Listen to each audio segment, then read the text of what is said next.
ಅಟಲ್ ವಯೋ ಅಭ್ಯುದಯ ಯೋಜನೆ, ನಮ್ಮ ಹಿರಿಯರು ನಮ್ಮ ಗೌರವ ಸರಣಿ ಕಾರ್ಯಕ್ರಮ. ವೃದ್ಧ ಪಾಲಕರನ್ನು ಕಾಳಜಿ ವಹಿಸೋಣ. ಅವರ ನೆಮ್ಮದಿ ಮತ್ತು ಪ್ರೀತಿಯಿಂದ ಸಂಧ್ಯಾ ಜೀವನ ಕಳೆಯಲು ಅವಕಾಶ ಕಲ್ಪಿಸೋಣ. ಹಿರಿಯ ನಾಗರಿಕರಿಗೆ ಇರುವ ಸರ್ಕಾರದ ಸೌಲಭ್ಯಗಳ ಬಗ್ಗೆ ತಿಳಿಸೋಣ. ಹಿರಿಯರ ಜೀವನವನ್ನು ಸುಲಭಗೊಳಿಸೋಣ. ಇದು ಜನಧ್ವನಿ ಪ್ರಸ್ತುತಪಡಿಸುತ್ತಿರುವ ನಮ್ಮ ಹಿರಿಯರು ನಮ್ಮ ಗೌರವ ಸರಣಿ ಕಾರ್ಯಕ್ರಮ. ಪ್ರಾಯೋಜಕರು ಭಾರತ ಸರ್ಕಾರದ ಸಾಮಾಜಿಕ ನ್ಯಾಯ ಮತ್ತು ಸಬಲೀಕರಣ ಸಚಿವಾಲಯ ಹಾಗೂ ಕಮ್ಯುನಿಟಿ ರೇಡಿಯೋ ಅಸೋಸಿಯೇಷನ್ ಮೂಲಕ ಜಾರಿಗೊಳಿಸಲಾಗಿದೆ.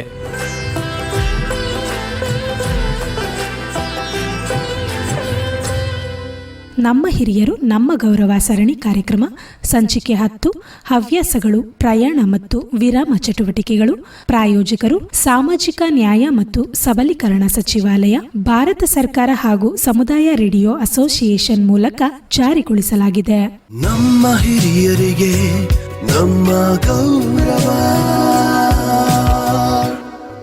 ಎಲ್ಲ ಕೇಳುಗರಿಗೂ ಶುಭಾಶಯಗಳು ಮತ್ತು ಸ್ವಾಗತ. ದೇಶದಾದ್ಯಂತ 200 ಸಮುದಾಯ ರೇಡಿಯೋ ಕೇಂದ್ರಗಳ ಮೂಲಕ ನಾನು ಲಕ್ಷ್ಮಿ ಭರತಜ್ಜ ಅವರೊಂದಿಗೆ ಮನೆಗಳನ್ನು ತಲುಪುತ್ತಿದ್ದೇವೆ. ವೃದ್ಧರಿಗೆ ಮಾತ್ರವಲ್ಲದೆ ಇಡೀ ಕುಟುಂಬಕ್ಕೂ ಪ್ರೀತಿಯನ್ನು ತರುತ್ತಿದ್ದೇವೆ. ಮತ್ತು ಈಗ ನೀವು ಸಹ ನಮ್ಮ ಸಂಚಿಕೆಗಾಗಿ ಕುತೂಹಲದಿಂದ ಕಾಯುತ್ತಿದ್ದೀರಿ. ಹೌದು ಕೇಳುಗರೆ, ನಿಮ್ಮ ಫೋನ್ ಕರೆಗಳು ಮತ್ತು ಸಂದೇಶಗಳನ್ನು ನಾವು ಸಂಗ್ರಹಿಸಿದ್ದೇವೆ. ಸಂಕ್ಷಿಪ್ತವಾಗಿ ಹೇಳುವುದಾದರೆ, ನಾವು ನಿಮ್ಮೊಂದಿಗೆ ನೇರವಾಗಿ ಸಂಪರ್ಕದಲ್ಲಿದ್ದೇವೆ ಮತ್ತು ನೀವೆಲ್ಲರೂ ಈ ಕಾರ್ಯಕ್ರಮವನ್ನು ನಿಜವಾಗಿಯೂ ಆನಂದಿಸುತ್ತೀರಿ ಎಂಬುದು ಸ್ಪಷ್ಟವಾಗಿದೆ. ಇಂದು ನಾವು ನಿಮ್ಮೆಲ್ಲರೊಂದಿಗೆ ನಮ್ಮ 10ನೇ ಸಂಚಿಕೆಯನ್ನು ಹಂಚಿಕೊಳ್ಳಲಿದ್ದೇವೆ. ಅಜ್ಜ, ನಾವು ಮತ್ತೊಮ್ಮೆ ಕೆಲವು ವಿಷಯಗಳನ್ನು ಏಕೆ ಮರುಪರಿಶೀಲಿಸಬಾರದು? ಹೌದು, ಖಂಡಿತ. ಸಾಮಾಜಿಕ ನ್ಯಾಯ ಮತ್ತು ಸಬಲೀಕರಣ ಸಚಿವಾಲಯದ ಸಹಯೋಗದಲ್ಲಿ ಕೇಂದ್ರ ಸರ್ಕಾರದ ಯೋಜನೆಗಳ ಬಗ್ಗೆ ನಿಮಗೆ ತಿಳಿಸಲು ನಾವು ಬಂದಿದ್ದೇವೆ. ಅದರೊಂದಿಗೆ ವೃದ್ಧರಿಗೆ ಸಂಬಂಧಿಸಿದ ಇನ್ನಷ್ಟು ಮಾಹಿತಿ ಮತ್ತು ಕಥೆಗಳನ್ನು ನಾವು ಹಂಚಿಕೊಳ್ಳುತ್ತೇವೆ. ಉದಾಹರಣೆಗೆ, ಒಂದು ಕಾರ್ಯಕ್ರಮವೆಂದರೆ ಇಂಟಿಗ್ರೇಟೆಡ್ ಸೀನಿಯರ್ ಸಿಟಿಜನ್ಸ್ ಪ್ರೋಗ್ರಾಂ. ಇದು ಹಿರಿಯ ನಾಗರಿಕರಿಗೆ ವಿವಿಧ ಸೇವೆಗಳು ಮತ್ತು ಸಹಾಯವನ್ನು ಒದಗಿಸುತ್ತದೆ.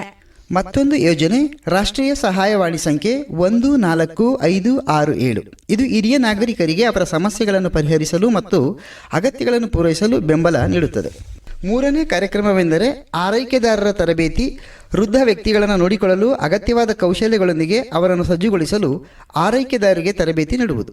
Senior care ageing growth engine SAGE ಹಿರಿಯ ನಾಗರಿಕರಿಗೆ ಆರ್ಥಿಕ ಮತ್ತು ಸಾಮಾಜಿಕ ಭದ್ರತೆಯನ್ನು ನೀಡುವ 4ನೇ ಕಾರ್ಯಕ್ರಮವಾಗಿದೆ.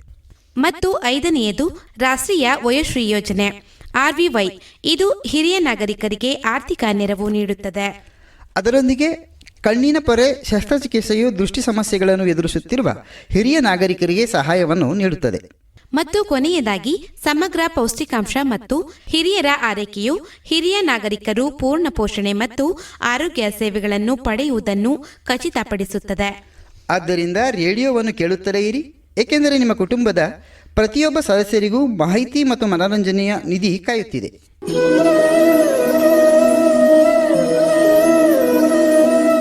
ಅಜ್ಜ, ನೀವು ಎಲ್ಲಿಗಾದ್ರೂ ಹೋಗ್ತಿದ್ದೀರಾ? ಇಲ್ಲ, ಏಕೆ? ಹಾಗಾದ್ರೆ ಎಲ್ಲಿಗಾದ್ರೂ ಹೋಗಿ ಬನ್ನಿ. ಎಲ್ಲಿಗಾದರೂ ಹೋಗಿ ಬನ್ನಿ? ಎಲ್ಲಿಗೆ ಹೋಗಲಿ? ಎಲ್ಲಿಗಾದ್ರೂ ಹೋಗಿ ಬನ್ನಿ. ಎಲ್ಲಿಗಾದರೂ? ನಿನ್ನ ಮಾತಿನ ಅರ್ಥ ಏನು? ಎಲ್ಲಿಗಾದ್ರೂ ಅಂದರೆ ಎಲ್ಲಿಗಾದ್ರೂ. ಹಾಂ, ನಿನಗೇನಾಗಿದೆ? ನೀನು ಎಲ್ಲಿಗಾದ್ರೂ ಹೋಗ್ಬಾರ್ದಾ? ನಾನು ಎಲ್ಲಿಗಾದರೂ ಯಾಕೆ ಹೋಗಬೇಕು? ಅಜ್ಜ, ನೀನು ಎಲ್ಲಿಗಾದ್ರೂ ಹೋಗಬೇಕು. ಈ ವಯಸ್ಸಿನಲ್ಲಿ ನಾನು ಆಸ್ಪತ್ರೆ ಮಾತ್ರ ಹೋಗ್ಬೋದು, ಬೇರೆ ಎಲ್ಲಿಗೆ ಹೋಗಬೇಕು? ಸರಿ ಸರಿ, ಮೊದಲು ಆಸ್ಪತ್ರೆಗೆ ಹೋಗೋಣ ಮತ್ತು ಅದರ ನಂತರ ಬೇರೆಲ್ಲಿಗೆ ಹೋಗೋಣ. ಸ್ಪಷ್ಟವಾಗಿ ಹೇಳು, ನಿನ್ನ ಮನಸ್ಸಿನಲ್ಲಿ ಏನಾಗ್ತಾ ಇದೆ ಅಂತ. ನೀನು ಎಲ್ಲೂ ಹೋಗದೆ ಬಹಳ ದಿನಗಳಾಗಿವೆ ಎಂದು ನಾನು ಹೇಳ್ತಿದ್ದೇನೆ. ಆದ್ರಿಂದ ಎಲ್ಲಿಗಾದ್ರೂ ಹೋಗ್ಬಾ. ಎಲ್ಲಿಗೋ ಹೋಗು? ಎಲ್ಲ ಹೋಗು? ನೀನು ನನ್ನನ್ನು ದೂರ ಕಳಿಸಲು ಬಯಸ್ತೀಯಾ? ಹೌದು, ನಾನು ನಿನ್ನನ್ನು ದೂರ ಕಳಿಸಲು ಬಯಸುತ್ತಿದ್ದೇನೆ. ಇನ್ನೇನಾಗಿದೆ? ನಿನ್ನ ಅಜ್ಜನ ಮನೆಯಿಂದ ಯಾಕೆ ದೂರ ಕಳಿಸಲು ಬಯಸ್ತೀಯಾ? ಹೌದು ಅಜ್ಜ, ನಾನು ನಿನ್ನನ್ನು ದೂರ ಕಳಿಸಲು ನಿರ್ಧರಿಸಿದ್ದೇನೆ. ಲಕ್ಷ್ಮಿ. ಅಜ್ಜ, ಈಗ ಸ್ಪಷ್ಟವಾಗಿ ಹೇಳು, ಇಲ್ಲದಿದ್ದರೆ ನನಗೆ ಆಘಾತವಾಗ್ತದೆ ಮತ್ತು ನೀನೇ ಜವಾಬ್ದಾರಿ. ಅಜ್ಜ ಸರಿ, ನಾನು ಸಸ್ಪೆನ್ಸ್ ಅನ್ನು ಕೊನೆಗೊಳಿಸುತ್ತೇನೆ. ಕೆಲವು ದಿನಗಳ ಹಿಂದೆ ನಾವು ನಿಮ್ಮ ಹಳೆಯ ಆಲ್ಬಮ್ ಅನ್ನು ನೋಡುತ್ತಿದ್ದೆವು. ಹೌದು, ಹಾ, ಆಲ್ಬಮ್ನಲ್ಲಿ ನೀವು ಏನು ನೋಡಿದ್ರಿ? ಆ ಫೋಟೋಗಳನ್ನು. ಯಾವ ಫೋಟೋಗಳನ್ನು? ನೀನು ನಿನ್ನ ಸ್ನೇಹಿತರೊಂದಿಗೆ ತುಂಬ ಮಜಾ ಮಾಡ್ತಿರೋ ಫೋಟೋಗಳು. ಓ ಅದಾ, ಅದು ಕೇವಲ ಒಂದು ಮೋಜಿನ ಸಂಗತಿಯಾಗಿತ್ತು. ನೀನು ನಿನ್ನ ಸ್ನೇಹಿತರೊಂದಿಗೆ ಟ್ರೆಕ್ಕಿಂಗ್ಗೆ ಹೋಗಿದ್ದೆ ಅಲ್ವಾ? ಹಾಂ, ಅದು ಯುವಕನಾಗಿದ್ದಾಗ ಹೋಗಿದ್ದು. ಹಾಗಾದ್ರೆ ನೀನು ಈಗ ಅದನ್ನು ಯಾಕೆ ಮಾಡಬಾರ್ದು? ಲಕ್ಷ್ಮಿ, ನಿನ್ನ ಮನಸ್ಸು ಸರಿಯಾಗಿ ಕೆಲಸ ಮಾಡ್ತಿಲ್ಲ. ನಾನೇನು ತಪ್ಪು ಹೇಳಿದೆ? ಈ ವಯಸ್ಸಿನಲ್ಲಿ ನಾನು ಪರ್ವತಗಳನ್ನು ಹತ್ತಿದರೆ ಅಥವಾ ಸ್ಕೈ ಡೈವಿಂಗ್ ಹೋದರೆ ನಾನು ನೇರವಾಗಿ ಮೇಲಕ್ಕೆ ಹೋಗ್ತೇನೆ ಅಷ್ಟೇ. ನಾನು ಸಾಹಸಮಯ ಕೆಲಸಗಳನ್ನ ಮಾಡಬೇಕೆಂದು ಹೇಳ್ತಿಲ್ಲ. ಆದರೆ ನೀನು ಖಂಡಿತವಾಗಿಯೂ ಎಲ್ಲಾದರೂ ಪ್ರವಾಸಕ್ಕೆ ಹೋಗ್ಬಾ ಅಂತ ಇದ್ದೀನಿ. ಹಾಗಾದರೆ ಅದನ್ನು ಹೇಳು. 2 ತಿಂಗಳ ಹಿಂದೆ ನಾವು ಎಲ್ಲೋ ಹೋಗಿದ್ವು, ನನ್ನ ಸೋದರಳಿಯನ ಮದುವೆಗೆ ಅಂತ. ಅಜ್ಜ, ನಾನು ಪ್ರಯಾಣದ ಬಗ್ಗೆ ಮಾತಾಡ್ತಿದ್ದೇನೆ. ಏನು? ಪ್ರಯಾಣದ ಬಗ್ಗೆ? ಹೌದು. ಜೀವನದಲ್ಲಿ 4 ಹಂತಗಳಿವೆ: ಬ್ರಹ್ಮಚರ್ಯ, ಗೃಹಸ್ಥ, ವಾನಪ್ರಸ್ಥ ಮತ್ತು ಸನ್ಯಾಸ. ಹೌದು, ಸರಿ. ಹಾಗಾದ್ರೆ ಮನೆಯ ಜವಾಬ್ದಾರಿಗಳನ್ನು ಪೂರೈಸಿದ ನಂತರ ಒಬ್ಬ ವ್ಯಕ್ತಿಯು ತನ್ನ ಉಳಿದ ಜೀವನವನ್ನು ತೀರ್ಥಯಾತ್ರೆಗಳಲ್ಲಿ ಕಳಿಬೇಕು ಎಂದು ನೀವು ಹೇಳಿದ್ರಿ. ಹೌದು, ಶಾಸ್ತ್ರಗಳು ಹೇಳೋದು ಅದನ್ನೇ. ವೃದ್ಧರನ್ನು ಸಾಧ್ಯವಾದಷ್ಟು ಪ್ರಯಾಣಿಸಲು ಪ್ರೋತ್ಸಾಹಿಸಲು ಈ ನಿಯಮವನ್ನು ಮಾಡಲಾಗಿದೆ ಎಂದು ನಾನು ಭಾವಿಸುತ್ತೇನೆ. ಇಲ್ಲದಿದ್ದರೆ ಆಗ ವೃದ್ಧರಿಗೆ ಮೊಣಕಾಲು ನೋವು ಬರುತ್ತಿರಲಿಲ್ಲವೇ? ಅವರ ರಕ್ತದೊತ್ತಡ ಏರಿಳಿತವಾಗುತ್ತಿರಲಿಲ್ಲವೇ? ಆದರೆ ಇನ್ನು ನಿಜವಾಗಿಯೂ ಜೀವನವನ್ನು ನಡೆಸಲು ಅವರು ಜಗತ್ತನ್ನು ನೋಡಬೇಕಾಗಿತ್ತು. ಅದಕ್ಕಾಗಿಯೇ ತೀರ್ಥಯಾತ್ರೆಗಳ ನಿಯಮವನ್ನು ಮಾಡಲಾಗಿದೆ. ಲಕ್ಷ್ಮಿ, ನಾನು ನೀನು ಅಜ್ಜ, ಆದರೆ ಇಂದು ನೀನು ನನ್ನ ಮುತ್ತಜ್ಜಿ ಹೇಳಿದಂತ ಹೇಳ್ತಾ ಇದೆಯಲ್ಲ. ಅಷ್ಟೇ ಅಲ್ಲ ಅಜ್ಜ, ವೃದ್ಧರು ಸಾಧ್ಯವಾದಷ್ಟು ಪ್ರಕೃತಿಗೆ ಹತ್ತಿರವಾಗಿರಬೇಕು ಎಂದು ನಾನು ಭಾವಿಸುತ್ತೇನೆ. ಅದಕ್ಕಾಗಿಯೇ ಅನೇಕ ತೀರ್ಥಯಾತ್ರಾ ಸ್ಥಳಗಳು, ನದಿಗಳು ಮತ್ತು ಪರ್ವತಗಳ ಬಳಿ ಇವೆ. ನಿನ್ನ ಮಾತು 100% ಸರಿ. ಆದರೆ ಏನು? ನನ್ನ ಆಸೆ ಅದೇ ಲಕ್ಷ್ಮಿ. ಆದರೆ ಒಬ್ಬಂಟಿಯಾಗಿ ಹೋಗೋದು ಸರಿಯಲ್ಲ. ಮತ್ತು ನೀವು ನಿಮ್ಮ ಕೆಲಸವನ್ನು ಬಿಟ್ಟು ನನ್ನೊಂದಿಗೆ ಎಷ್ಟು ದೂರ ಬರ್ಬೋದು? ಅಜ್ಜ, ಅನೇಕ ರಾಜ್ಯ ಸರ್ಕಾರಗಳು ವೃದ್ಧರನ್ನು ತೀರ್ಥಯಾತ್ರೆಗೆ ಹೋಗಲು ಪ್ರೋತ್ಸಾಹಿಸಲೆಂದೇ ಯೋಜನೆಗಳನ್ನು ಆರಂಭಿಸಿವೆ ಮತ್ತು ನಿಮ್ಮಂತಹ ಅನೇಕರು ಸೇರಿಕೊಂಡಿದ್ದಾರೆ. ಎಲ್ಲರಿಗೂ ಇತರರ ಪರಿಚಯ ಸಿಗುತ್ತದೆ. ಈ ಯೋಜನೆಯ ಉದ್ದೇಶವೆಂದರೆ ವೃದ್ಧ ವ್ಯಕ್ತಿಗಳು, 60 ವರ್ಷ ಅಥವಾ ಅದಕ್ಕಿಂತ ಹೆಚ್ಚಿನ ವಯಸ್ಸಿನವರು ತಮ್ಮ ಜೀವಿತಾವಧಿಯಲ್ಲಿ ಒಮ್ಮೆಯಾದರೂ ವಿವಿಧ ಗೊತ್ತುಪಡಿಸಿದ ಯಾತ್ರಾ ಸ್ಥಳಗಳಿಗೆ ಪ್ರತ್ಯೇಕವಾಗಿ ಅಥವಾ ಗುಂಪುಗಳಾಗಿ ಪ್ರಯಾಣಿಸಲು ಸರ್ಕಾರಿ ಸಹಾಯವನ್ನು ಒದಗಿಸುವುದು. ಓಹೋ, ಹೌದಾ? ಹಾಗಾದರೆ ಈ ಯೋಜನೆ ಲಾಭವನ್ನು ಯಾರು ಪಡಿಬಹುದು? ತಮ್ಮ ತಮ್ಮ ರಾಜ್ಯದ ನಿವಾಸಿಗಳು, 60 ವರ್ಷ ಅಥವಾ ಅದಕ್ಕಿಂತ ಹೆಚ್ಚಿನ ವಯಸ್ಸಿನವರು. ಈ ಯೋಜನೆಯಡಿಯಲ್ಲಿ ಈ ಹಿಂದೆ ಯಾರು ಪ್ರಯಾಣಿಸಿಲ್ಲವೋ ಅಂಥವರು ಮತ್ತು ದೈಹಿಕವಾಗಿ ಹಾಗೂ ಮಾನಸಿಕವಾಗಿ ಸಮರ್ಥರಾಗಿರುವವರು ಈ ಯೋಜನೆಗೆ ಅರ್ಹರಾಗಿದ್ದಾರೆ. ನಾವು ಈ ಯೋಜನೆಯಲ್ಲಿ ಹೇಗೆ ಭಾಗವಹಿಸಬಹುದು? ಆಸಕ್ತ ವೃದ್ಧರು ತಮ್ಮ ಅರ್ಜಿಗಳನ್ನು ಗ್ರಾಮ ಪಂಚಾಯತ್, ಜಿಲ್ಲಾ ಪಂಚಾಯತ್ ಅಥವಾ ತಮ್ಮ ಜಿಲ್ಲೆಯ ವೃದ್ಧರ ಕಲ್ಯಾಣದ ಉಸ್ತುವಾರಿ ಹೊಂದಿರುವ ಉಪವಿಭಾಗೀಯ ಅಧಿಕಾರಿಗೆ ಸಲ್ಲಿಸಬಹುದು.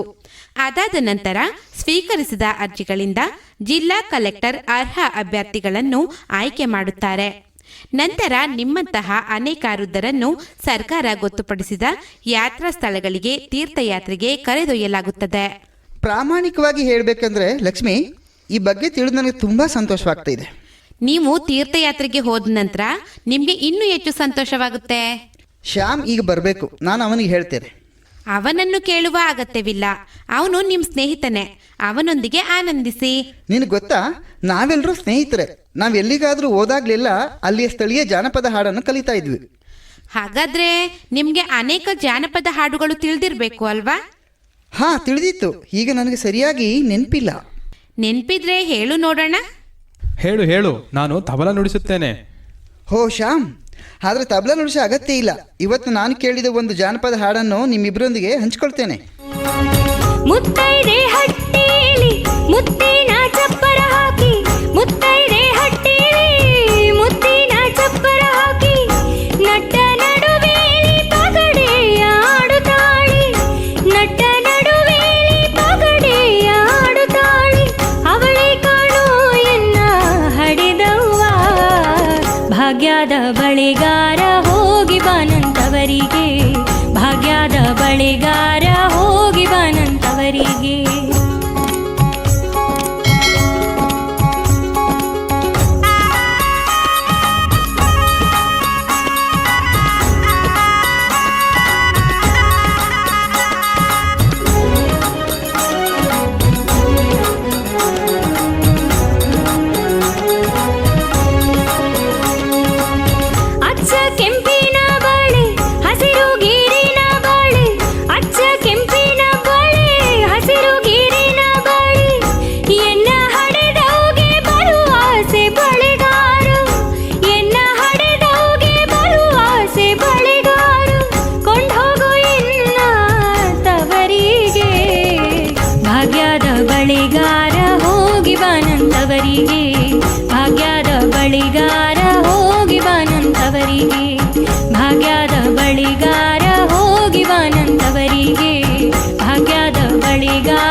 ಭರತ್, ನೀನು ನಿನ್ನ ಸ್ವಂತ ಧ್ವನಿಯಲ್ಲಿ ಹಾಡದೆ ಒಂದು ದೊಡ್ಡ ನಿರ್ಧಾರ ತೆಗೆದುಕೊಂಡಿದ್ದೀಯಾ.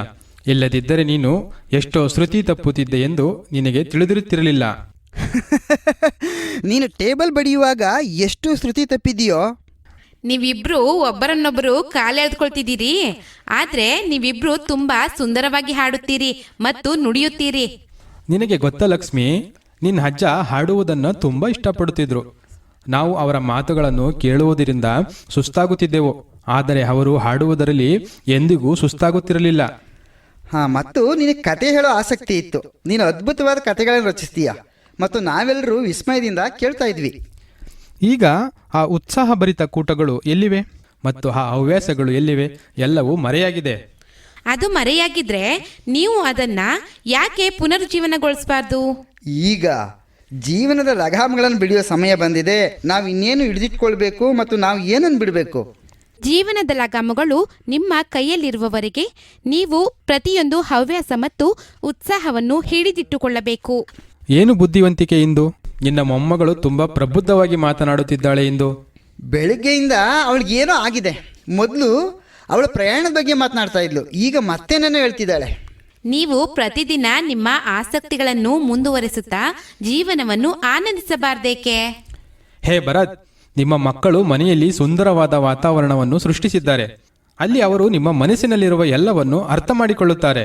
ಹೌದು, ಇದಕ್ಕೆ ಹೆಚ್ಚಿನ ಶ್ರೇಯಸ್ಸು ನಮ್ಮ ಮೊಮ್ಮಗಳು ಲಕ್ಷ್ಮಿಗೆ ಸಲ್ಲುತ್ತೆ. ಶ್ಯಾಮಂಕಲ್, ಮನೆಯಲ್ಲಿ ಹಿರಿಯರಿಗೆ ವಯಸ್ಸಿಗೆ ಸೂಕ್ತವಾದ ವಾತಾವರಣವನ್ನು ಸೃಷ್ಟಿಸುವುದು ನಮ್ಮ ಜವಾಬ್ದಾರಿ. ವಯಸ್ಸಿಗೆ ಸೂಕ್ತವಾದ ವಾತಾವರಣ ಅಂದ್ರೆ?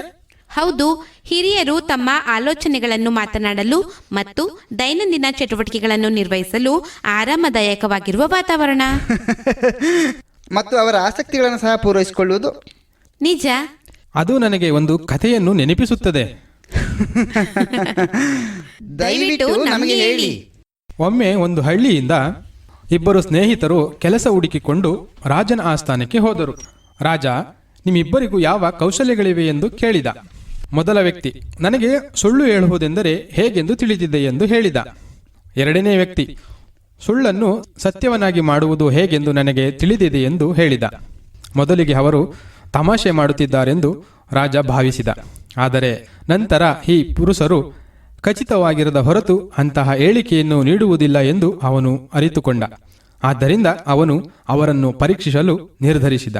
ಸರಿ, ನೀವಿಬ್ಬರು ನಿಮ್ಮ ಕೌಶಲ್ಯವನ್ನು ತೋರಿಸಿ, ಆದರೆ ನೆನಪಿಡಿ, ನಿಮ್ಮ ಸುಳ್ಳು ಸತ್ಯವಾಗಿ ಬದಲಾಗದಿದ್ದರೆ ನಾನು ಈಗಲೇ ನಿಮ್ಮಿಬ್ಬರನ್ನು ಗಲ್ಲಿಗೇರಿಸುತ್ತೇನೆ. ಇಬ್ಬರು ಒಪ್ಪಿದರು. ಮೊದಲನೆಯವನು ಸುಳ್ಳು ಹೇಳಲು ಪ್ರಾರಂಭಿಸಿದ.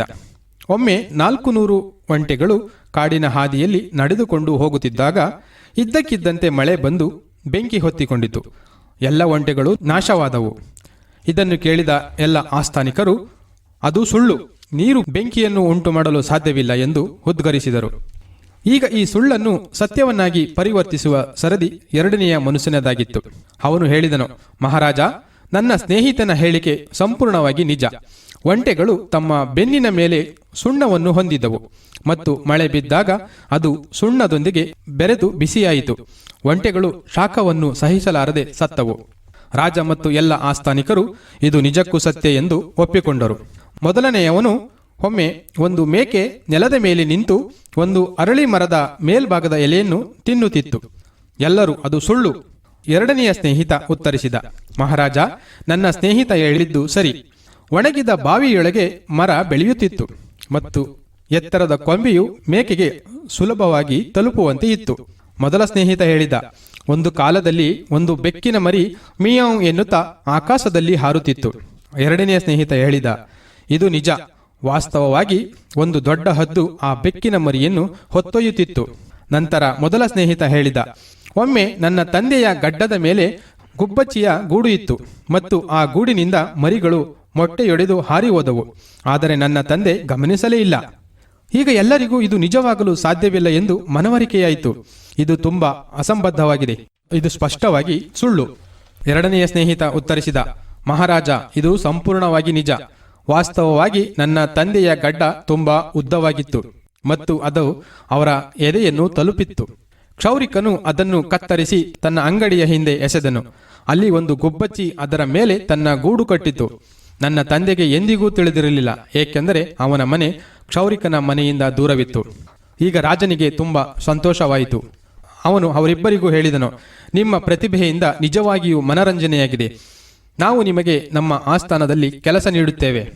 ಬೇರೆ ರೀತಿಯಲ್ಲಿ ಹೇಳುವುದಾದರೆ ಯಾವುದೇ ಕೌಶಲ್ಯವು ಎಂದಿಗೂ ನಿಷ್ಪ್ರಯೋಜಕವಲ್ಲ. ಒಂದು ಹಂತದಲ್ಲಿ ಅದು ಉಪಯುಕ್ತವಾಗುತ್ತದೆ. ಕಥೆಯ ಬಗ್ಗೆ ನಿಮ್ಮ ಅಭಿಪ್ರಾಯವೇನು? ಕತೆ ಚೆನ್ನಾಗಿದೆ, ಆದ್ರೆ ಈ ಸುಳ್ಳು ಹೇಳುವ ಕೌಶಲ್ಯ ನನಗೆ ಅದು ಅಷ್ಟೊಂದು ಪರಿಣಾಮಕಾರಿಯಾಗಿ ಕಾಣಿಸ್ತಿಲ್ಲ. ಇದು ಕೇವಲ ಮನರಂಜನೆ ಉದಾಹರಣೆ ಲಕ್ಷ್ಮಿ. ಯಾವುದೇ ಸುಪ್ತ ಪ್ರತಿಭೆಯನ್ನು ಗುರುತಿಸಬಹುದು ಮತ್ತು ಸರಿಯಾಗಿ ಬಳಸಬಹುದು ಎಂದು ತೋರಿಸುವುದು ಮಾತ್ರ ನನ್ನ ಕತೆ ಹೇಳುವ ಉದ್ದೇಶವಾಗಿತ್ತು. ಹೌದು, ಅದು ಅರ್ಥಪೂರ್ಣವಾಗಿದೆ. ಅಧ್ಯಯನ, ಕೆಲಸ, ಕುಟುಂಬ ಇತ್ಯಾದಿಗಳ ಜೀವಿತಾವಧಿಯ ನಂತರ 60 ಅಥವಾ 65 ವರ್ಷ ವಯಸ್ಸಿನ ಹೊತ್ತಿಗೆ ಒಬ್ಬ ವ್ಯಕ್ತಿಗೆ ಅಂತಿಮವಾಗಿ ಸ್ವಲ್ಪ ಬಿಡುವಿನ ಸಮಯ ಸಿಕ್ಕಾಗ ಅವನಿಗೆ ಇನ್ನು ಯಾವುದೇ ಸುಪ್ತ ಪ್ರತಿಭೆ ಅಥವಾ ಉತ್ಸಾಹವನ್ನು ಮುಂದುವರಿಸಲು ಅವಕಾಶವಿದೆ. ಹೌದು ಲಕ್ಷ್ಮಿ. ಇನ್ನೊಂದು ದಿನ ರಾಮುಲು ಅವರ ತಾಯಿ ಅಂಗಳದಲ್ಲಿ ಕುಳಿತು ಆಸಕ್ತಿದಾಯಕವಾದದ್ದನ್ನು ಮಾಡುತ್ತಿರುವುದನ್ನು ನಾನು ನೋಡಿದೆ. ಅವಳು ಏನು ಮಾಡುತ್ತಿದ್ದಳು? ಅವಳು ಮನೆಯಲ್ಲಿ ಒಣಗಿದ ಹೂಗಳಿಂದ ಧೂಪದ್ರವ್ಯವನ್ನು ತಯಾರಿಸುತ್ತಿದ್ದಳು. ನಾನು ಅವಳನ್ನು ಅದರ ಬಗ್ಗೆ ಕೇಳಿದಾಗ ಅವಳು ಅದನ್ನು ವಿವರಿಸಿದಳು. ಅಜ್ಜ, ಅವಳು ಏನು ಹೇಳಿದ್ಲು? ಜನರು ಹೆಚ್ಚಾಗಿ ಹಿರಿಯರನ್ನ ಒಣಗಿದ ಹೂಗಳಾಗಿ ನೋಡ್ತಾರೆ, ಹೆಚ್ಚಿನ ಮಹತ್ವ ಕೊಡದೆ. ಆದರೆ ನಮ್ಮನ್ನು ನಾವು ಉಲ್ಲಾಸದಾಯಕವಾಗಿರಿಸಿಕೊಳ್ಳುವುದು ನಮ್ಮ ಕರ್ತವ್ಯ. ಪ್ರೀತಿಯ ಜನಧ್ವನಿ ಕೇಳುಗರಿಗೆ ನಮಸ್ಕಾರ. ನಾನು ನಿಮ್ಮ ಬಾನುಲಿ ಗೆಳತಿ ಸ್ಫೂರ್ತಿ ಸರಕೂರು. ಕೇಳುಗರ ಮುಸ್ಸಂಜೆ ಕಾರ್ಯಕ್ರಮಕ್ಕೆ ಆತ್ಮೀಯವಾದ ಸ್ವಾಗತ. ಮುಸ್ಸಂಜೆ ವೃದ್ಧರ 2ನೇ ಬಾಲ್ಯದ ಅನಾವರಣ ಕಾರ್ಯಕ್ರಮ. ಇವತ್ತಿನ ನಮ್ಮ ಮುಸ್ಸಂಜೆ ಕಾರ್ಯಕ್ರಮದಲ್ಲಿ ವಿವಿಧ ವೃತ್ತಿ ಅನುಭವ ಹಾಗೂ ಬಳೆ ವ್ಯಾಪಾರದ ಅನುಭವ ಎಂಬ ವಿಷಯದ ಕುರಿತು ನಮ್ಮ ಜೊತೆ ಮಾತನಾಡಲಿದ್ದಾರೆ ಹುಣಸೂರು ತಾಲೂಕಿನ ಬೋಳನಹಳ್ಳಿ ಗ್ರಾಮದ ಶ್ರೀಮತಿ ಗಂಗಮ್ಮರವರು. ಬನ್ನಿ ಅವರನ್ನ ಕಾರ್ಯಕ್ರಮಕ್ಕೆ ಸ್ವಾಗತಿಸೋಣ. ಹಾಗೆ ಬಳೆಗಳ ಬಗ್ಗೆ ಹಾಗೆ ಬಳೆಗಳ ಮಹತ್ವ ಮತ್ತು ಅನುಭವದ ಬಗ್ಗೆ ಒಂದಿಷ್ಟು ವಿಚಾರಗಳನ್ನ ತಿಳಿಯೋಣ. ಅಮ್ಮ ನಮಸ್ಕಾರ. ನಮಸ್ತೆ ಅಮ್ಮ. ತುಂಬಾ ಖುಷಿ ಆಯ್ತು ಅಮ್ಮ ನಿಮ್ಮ ವೃತ್ತಿಯನ್ನ ಕೇಳಿ. ಮೊದಲಿಗೆ ನಿಮ್ಮ ಪರಿಚಯವನ್ನ ಮಾಡಿಕೊಡಿ ಅಮ್ಮ. ಎಲ್ಲಿಯವರು, ಯಾವ ಊರಿಂದ ಬಂದಿದ್ದೀರಾ ಅಂತ? ನಾವು ಬೋಳ್ನಹಳ್ಳಿಯಲ್ಲೇ ಹುಟ್ಟಿರೋದು. ನಾವು ಬೆಟ್ಟದಪುರ ಆ ಕಡೆ ಎಲ್ಲನೂ ಕ್ಯಾರ್ನಗರ, ಹುಣಸೂರು, ಹಾಸನ, ಬೇರ್ರೆ ಆ ಕಡೆ ಎಲ್ಲ ಬಳೆ ವ್ಯಾಪಾರ. ನೀವು ಮೂಲತಃ ಬಳೆ ವ್ಯಾಪಾರ ವೃತ್ತಿಯನ್ನ ಮಾಡ್ತಾ ಇದ್ರ. ಈಗ ಬಳೆಯನ್ನೇ ನೀವು ಪ್ರಸ್ತುತವಾಗಿ ಜೀವನದ ವೃತ್ತಿಯನ್ನಾಗಿ ಬದಲಾಯಿಸ್ಕೊಂಡಿದ್ರ. ಅಂದ್ರೆ ನೀವು ಯಾವ ಊರಿಂದ ಬಂದಿರೋದು ಅಮ್ಮ ಇವಾಗ? ಬೋಳ್ನಹಳ್ಳಿಯಿಂದ ಬಂದಿರೋದು, ಹುಣಸೂರು ತಾಲೂಕು. ಮೊದಲಿಗೆ ನಿಮ್ಮ ಮನೆಯವರ ಪರಿಚಯವನ್ನ ಮಾಡಿಕೊಡಿ. ಮನೆಯಲ್ಲಿ ಯಾರ್ಯಾರಿದ್ದಾರೆ, ಎಷ್ಟು ಜನ ಇದ್ರ? ಅವರು ಅಣ್ಣ ತಮ್ಮದಿರಿಬ್ಬರು, ಅಕ್ಕ ಒಬ್ಬಳು, ಅವರು ತೀರೋದ್ರು. ಒಬ್ಬಳೇ ಅಕ್ಕ, ಇಬ್ಬರು ಅಣ್ಣ ತಮ್ಮದಿರು. ಅವರು ಅಣ್ಣನ ಮಗನೇ ತಂದು ಸಾಕು. ನಿಮ್ಮ ಮನೆಯವರ ಹೆಸರೇನಮ್ಮ? ಶ್ರೀನಿವಾಸ. ನೀವರು ಒಂದು ಕೂಡು ಕುಟುಂಬದಲ್ಲಿ ವಾಸವಾಗಿ ಇಟ್ಕೊಂಡು ನೀವು ಬೋಳನಹಳ್ಳಿಯಲ್ಲೇ ಸತತವಾಗಿ ವಾಸವನ್ನ ಮಾಡ್ತಿದ್ರ. ಅಲ್ಲೇ ಹುಟ್ಟಿದ್ದು, ಅಲ್ಲೇ ಬೆಳೆದಿದ್ದು, ಅಲ್ಲೇ. ಎಷ್ಟು ವರ್ಷ ಆಗಿದೆ ಅಮ್ಮ ನಿಮಗೆ? 70 ವರ್ಷ. ನಿಮ್ಮ ಯಜಮಾನರಿಗೆ ಎಷ್ಟು ವರ್ಷ ಆಗಿದೆ? ಅವ್ರಿಗೂ 70. 2 ತಿಂಗಳಿಗೆ ತೀರೋದ್ರು. ನಿಮಗೂ ಕೂಡ ನಿಮ್ಮ ಯಜಮಾನರು ಕೂಡ 70 ಮೇಲೆ ವಯಸ್ಸಾಗಿದೆ. ಈಗ 2 ತಿಂಗಳ ಹಿಂದೆ ಅವರು ತೀರ್ಕೊಂಡಿದ್ದಾರೆ. ಮೊದಲಿಗೆ ನೀವು ನಿಮ್ಮ ಬಾಲ್ಯ ಜೀವನ ಹೇಗಿತ್ತು? ಎಲ್ಲಿ ಕಾಲ ಕಳೆದ್ರಿ? ಸೌದೆ ತರೋದು, ಅಡುಗೆ ಮಾಡೋದು, ಪಾತ್ರೆ ಉಜ್ಜೋದು, ಅವ್ರಿಗೆ ತಂದೆ ತಾಯಿಗೆ ನೋಡೋದು, ಮಾಡ್ಗ ಹೋದ್ರೆ ಒಡೆಯೋರು. ಆವಾಗ ಅವ್ರಿಗೆ ಎದುರುಕೊಂಡು ಬಾಳವು. ನಾವು ಇವಾಗ ಹಂಗೆ ಎದುರುಕೊಂಡು ಬಾಳೋದಿಲ್ಲ. ಒಂದು 5 ವರ್ಷದ ಹುಡುಗ ಆದರೆ 1 ವರ್ಷದ ಹುಡುಗನಿಗೆ ಮಾತು ಕೊಡೋಕ್ಕಾಗಲ್ಲ. ಅಂದ್ರೆ ಹಿಂದಿನ ಕಾಲದಲ್ಲಿ ಅಷ್ಟು ನಾಗರಿಕತೆ ಅನ್ನೋದು ಮುಂದುವರೆದಿರಲಿಲ್ಲ. ಇತ್ತೀಚಿನ ದಿನಗಳಲ್ಲಿ ಮುಂದುವರೆದಿದೆ. 30 ವರ್ಷ 40 ವರ್ಷ ಆದರೂ ಕೂಡ ಮದುವೆ ಆಗ ಇದ್ರು ಅವ್ರ ತಂದೆ ತಾಯಿ ಮಾತು ಇಲ್ದಾನೆ ಮದುವೆ ಆಯ್ತಿತ್ತಿಲ್ಲ. ಈಗ ಹಂಗಲ್ಲ. 18 ವರ್ಷ ಆಗೋದು ಬೇಡ, ಏನು ಬೇಡ. 16 ವರ್ಷ ಹುಡುಗನಿಗೆ ಮದುವೆ ಬೇಕು ಅಂತಾನೆ. ಅಲ್ವಾ? ನಿಜವೋ ಸುಳ್ಳೆ ಹೇಳಿ ಮೇಡಮ್? ಹಂಗಿರ್ತದೆ ಜೀವನ. ಈಗ ನಮ್ಮ ಕಾಲದಲ್ಲಿ ಹಂಗಲ್ಲ. ನಾವು 5-6 ವರ್ಷ ದೊಡ್ಡದಾಗ ಮನೇಲಿದ್ದರೂ ಕೂಡ ನಮ್ಮನ್ನ ಅದು ಇದು ಅನ್ನೋರು. ಅಂಥ ಜೀವನದಲ್ಲೆಲ್ಲ ನಡೆಯೋವು. ಆವಾಗ ಜಗಳ ಮಾಡೋಕೆ ಹೋದ್ರೆ ಅವ್ರ ಜೊತೆಯಲ್ಲಿ ಏನು ಜಗಳ ಅಂತ ಜಗಳ ಖುಷಿ ಆಡು ಬೈಕೊಂಡು ಗೀಕೊಂಡು ಸುಮ್ಮನೆ ಆಗ್ಬಿಡೋರು. ಹಿಂದಿನ ಕಾಲದಲ್ಲಿ ಸ್ಕೂಲ್ಗೆ ಹೋಗಿದ್ರಮ್ಮ? ಅಂದ್ರೆ ಶಾಲೆನೇ ಇರಲಿಲ್ವಾ ಅವಾಗ? ಶಾಲೆ ಇತ್ತು. ನಾವು ಹಳ್ಳಿ ಮೇಲೆ ಹೋಯ್ತೀವಲ್ಲ, 3 ಮೈಲಿ 4 ಮೈಲಿ 8 ಮೈಲಿ ಹಿಂಗಿದ್ರೆ ನಡ್ಕೊಂಡು ಹೋಗೋವು. ಆ ಹೊರೆ ಎಲ್ಲ ಒತ್ಕೊಂಡು ಬರೋವು. ಆವಾಗ ರಾಗಿ ದಿನಸಿ ಕೊಡೋರು. ಆವಾಗ ಕಾಸು ಇತ್ತಿತ್ತಿಲ್ಲ. ಅದು ಎತ್ಕೊಂಡು ತಲೆ ಮೇಲೆ ಮಡಿಕೊಂಡು 8 ಮೈಲಿ ಆದರೂ ನಡ್ಕೊಂಡು ಬರಬೇಕು. ಆ ಬಳೆ ಇದು ಬಳೆ ಗಿಳೆ ಎಲ್ಲ ಸೇರಿಸಿ ತಗೊಂಡು ಬರೋವು. ಈಗ ಬಸ್ಸು, ಇಷ್ಟು ದೂರಕ್ಕೂ ಬಸ್ಸು ನಡೆಯೋಕ್ಕಾಗಲ್ಲ. ಈಗಲೂ ಒಬ್ಬೊಬ್ಬರು ನಡೀತಾರೆ. ಅಂದರೆ ಬಳೆ ವೃತ್ತಿ ಮಾಡ್ತೀನಿ ಅಂತ ಹೇಳಿದ್ರಿ, ಯಾವಾಗಲಿಂದ ಬಳೆ ವೃತ್ತಿ ಮಾಡ್ತಾ ಇದ್ರಿ? ಎಷ್ಟು ವರ್ಷ ಆಯ್ತು? ಸುಮಾರು 30-40 ವರ್ಷ ಆಯ್ತು. ನಾವೇ ಹೊತ್ಕೊಂಡು ಹೋಗೋದು ಬೀದಿಯಲ್ಲಿ ಕರೆದಾಗ ಅಲ್ಲಿ ವ್ಯಾಪಾರ ಮಾಡಿಬಿಟ್ಟು ತಗೊಂಡು ಬರೋ. ಆವಾಗ ಕಾಸು ಸಾಲದ ಪಾಲದ ತಗೊಂಡಿರೋರಿಗೆ ಕೊಟ್ಬಿಡೋದು. ಇನ್ನು ಬಾಕಿದು ಹೊಟ್ಟೆಗೂ ಬಟ್ಟೆಗೂ ಸೋಪು ಶಾಂಪು ಸಕ್ಕರೆ ಹಿಂಗಿರ್ತದಲ್ಲ, ಗ್ಯಾಸು ಅದು ಇದು, ಈ ಪಿಂಚಣಿ ಬರೋದ್ರಲ್ಲಿ ಹೆಂಗೋ ವ್ಯಾಪಾರ ಮಾಡೋದು. ಅಂದರೆ ನೀವು ಸತತವಾಗಿ 30-40 ವರ್ಷದಿಂದ ಬಳೆಯನ್ನು ವ್ಯಾಪಾರ ಮಾಡ್ತೀನಿ. ಹೇಗಿತ್ತು ಕೂಲಿ ಅಮ್ಮ ಅವಾಗ? ಅಂದರೆ ಒಂದು ಡಜನ್ ಬಳೆಗೆ ಎಷ್ಟು ರೇಟನ್ನು? ₹2 ಇತ್ತು, ₹5 ಬತ್ತು. ಇವಾಗ ಒಂದು ಡಜನ್ಗೆ ₹100. ಹೂವಿನ ಬಳೆ ಪ್ಲೇನ್ ಬಳೆ ₹20-30 ಇವಾಗ. ಆವಾಗ ₹5, ₹3, ₹4 ಮಾರವು. ಆವಾಗ ತೋಡಗಳು ಇಷ್ಟು ಉದ್ದ ಬರೋವು, ಇವಾಗ ಇಷ್ಟು ಉದ್ದಕ್ಕೆ ಒಂದು ತೋಡ. ಅಂದರೆ ನೀವು ಈಗ ತಾನೇ ಹೇಳಿದ್ರಿ ಒಂದು ಡಜನ್ ಬಳೆಗೆ ₹1-2 ಸಿಕ್ತಿತ್ತು ಅಂತ ಹೇಳ್ತೀರಿ. ಆ ₹1-2 ಆಗಿನ ಕಾಲದಲ್ಲಿ ಹೇಗೆ ನಡೀತಿತ್ತು ಜೀವನ? ಅದು ಸಿಕ್ಕಿದ್ರೆ ಸಾಕು, ಜೀವನಕ್ಕೆ ಆಗ್ಬಿಡೋದು. ಹೊಟ್ಟೆಗೆ ಮಕ್ಳಿಗೆ ಬೇಕಲ್ಲ, ಹಂಗೆ ಮುನಿಕೊಬಿಡ್ತಾವಲ್ಲ, ಭತ್ತ ಕುಟ್ಟಬೇಕು, ರಾಗಿ ಬೀಸಬೇಕು, ಆ ಮಕ್ಕಳಿಗೆ ಅಡುಗೆ ಮಾಡಾಕಬೇಕು. ಇಲ್ಲ ಅಂದರೆ ನಮ್ಗೆ ಯೋಚನೆ ಬರೋದು. ಆ ₹2-3 ಮುಡಿಕೊಂಡ್ರೆ ಅದು ಮಕ್ಕಳಿಗೆ ನೋಡೋದು, ನಾವೇ ನೋಡೋದು. ಆ ಥರ ಜೀವನ ಇತ್ತು. ಹಂಗೆ ಜೀವನ ನೋಡ್ಕೊಂಡು ಹಿಂಗೆ ದೊಡ್ಡದಾಗಿ ಬಂದಿರೋದು. ಅಂದರೆ ಆ ₹1-2 ಸಾಮಾನುಗಳು ಹೇಗೆ ಕೊಂಡ್ಕೋತಿದ್ರಿ? ಜೀವನ ಹೇಗೆ ನಡೀತಿದ್ರಿ? ಅದು ಹೆಂಗೋ ಕಾಲಮ್ಮ ಅಂದರೆ ಒಂದು ದಿವಸದ್ದು ಕೇಳು ಎಲ್ಲೂ ಇಲ್ಲ, ಆ ಥರ ಜೀವನ ನಡೆಸ್ತಾ ಇದ್ದೋ ನಾವು. KR ನಗರದಲ್ಲಿ ಅದು ಆವಾಗ 50 ಪೈಸಾ ಕುಂಕುಮ, ₹100 50 ಶಿಶಿನಾಮ, ಆಮೇಲೆ ಒಂಥರ ಸುನುಗಳು, ಡಬ್ಬಿ ಕಣ್ಕಪ್ಪುಗಳು, ಅವೆಲ್ಲ ₹10 20 ಹಿಂಗೆ ಮಾಡ್ಕೊಂಡು ಬರೋವು. ಅಂದರೆ ಅಷ್ಟು ಕಡಿಮೆ ಸಿಕ್ತಿತ್ತು ಸಾಮಾನುಗಳು ಅವಾಗ. ಅಂದರೆ ಹಿಂದ್ಲ ಕಾಲ ಅಲ್ವಾ, ತಗೊಳ್ಳೋರು ಒಬ್ಬೊಬ್ಬರು ತಗೊಂತಿತ್ತಿಲ್ಲ. ಹಾಗೆ ಹೆಂಗೋ ಮೆಂಟಲ್ ಮಾಡೋ, ಭತ್ತನೋ ಆ ರಾಗಿನೋ ತರೋದು, ಕುಟ್ಕೊಳ್ಳೋದು ಮಾಡೋದು, ಅದೇ ಮಕ್ಳಿಗೂ ಹಾಕೋದು, ನಾವು ತಿರ್ಗೋದು, ಬೆಳಿಗ್ಗೆಗೆ ತಿರ್ಗಾ ಓಡೋಗೋದು. ಆ ಥರ ಎಲ್ಲ ಜೀವನ ಅಮ್ಮ. ನಮಗೆ ಮಕ್ಕಳಿತ್ತಿಲ್ಲ, ದತ್ತಿಗೆ ತಗೊಂಡಿದ್ದು, ಆ ಮಗನೇ ನೋಡ್ತಾ ಇರೋದು. ಈಗ ಪರವಾಗಿಲ್ಲ. ಧನ್ಯವಾದಗಳಮ್ಮ.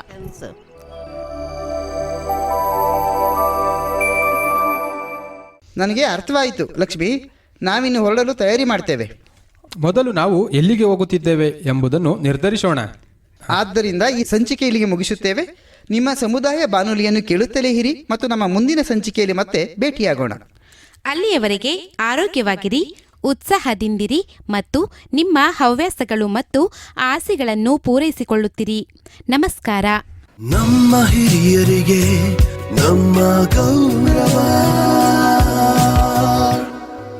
ಇದುವರೆಗೂ ಸಾಮಾಜಿಕ ನ್ಯಾಯ ಮತ್ತು ಸಬಲೀಕರಣ ಸಚಿವಾಲಯ, ಭಾರತ ಸರ್ಕಾರ ಹಾಗೂ ಸಮುದಾಯ ರೇಡಿಯೋ ಅಸೋಸಿಯೇಷನ್ ಮೂಲಕ ಜಾರಿಗೊಳಿಸಿದ ನಮ್ಮ ಹಿರಿಯರು ನಮ್ಮ ಗೌರವ ಸರಣಿ ಕಾರ್ಯಕ್ರಮದ 10ನೇ ಸಂಚಿಕೆಯಲ್ಲಿ ಹವ್ಯಾಸಗಳು, ಪ್ರಯಾಣ ಮತ್ತು ವಿರಾಮ ಚಟುವಟಿಕೆಗಳ ಕುರಿತು ಕಾರ್ಯಕ್ರಮವನ್ನು ಕೇಳ್ತಾ ಇದ್ರಿ. ಮತ್ತೆ ಮುಂದಿನ ಸಂಚಿಕೆಯಲ್ಲಿ ಮತ್ತೊಂದು ಯೋಜನೆಯ ಬಗ್ಗೆ ತಿಳಿದುಕೊಳ್ಳೋಣ. ಅಲ್ಲಿಯವರೆಗೂ ಕೇಳ್ತಾ ಇರಿ ನಿಮ್ಮ ಸಮುದಾಯ ಬಾನುಲಿ ಕೇಂದ್ರದ ಕಾರ್ಯಕ್ರಮಗಳನ್ನು. ನಮಸ್ಕಾರ.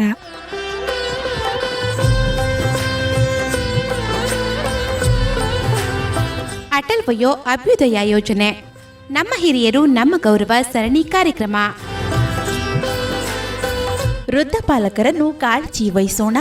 ಅವರ ನೆಮ್ಮದಿ ಮತ್ತು ಪ್ರೀತಿಯಿಂದ ಸಂಧ್ಯಾ ಜೀವನ ಕಳೆಯಲು ಅವಕಾಶ ಕಲ್ಪಿಸೋಣ. ಹಿರಿಯ ನಾಗರಿಕರಿಗೆ ಇರುವ ಸರ್ಕಾರದ ಸೌಲಭ್ಯಗಳ ಬಗ್ಗೆ ತಿಳಿಸೋಣ. ಹಿರಿಯರ ಜೀವನವನ್ನು ಸುಲಭಗೊಳಿಸೋಣ. ಇದು ಜನಧ್ವನಿ ಪ್ರಸ್ತುತಪಡಿಸುತ್ತಿರುವ ನಮ್ಮ ಹಿರಿಯರು ನಮ್ಮ ಗೌರವ ಸರಣಿ ಕಾರ್ಯಕ್ರಮ. ಪ್ರಾಯೋಜಕರು ಭಾರತ ಸರ್ಕಾರದ ಸಾಮಾಜಿಕ ನ್ಯಾಯ ಮತ್ತು ಸಬಲೀಕರಣ ಸಚಿವಾಲಯ ಹಾಗೂ ಕಮ್ಯುನಿಟಿ ರೇಡಿಯೋ ಅಸೋಸಿಯೇಷನ್ ಮೂಲಕ ಜಾರಿಗೊಳಿಸಲಾಗಿದೆ.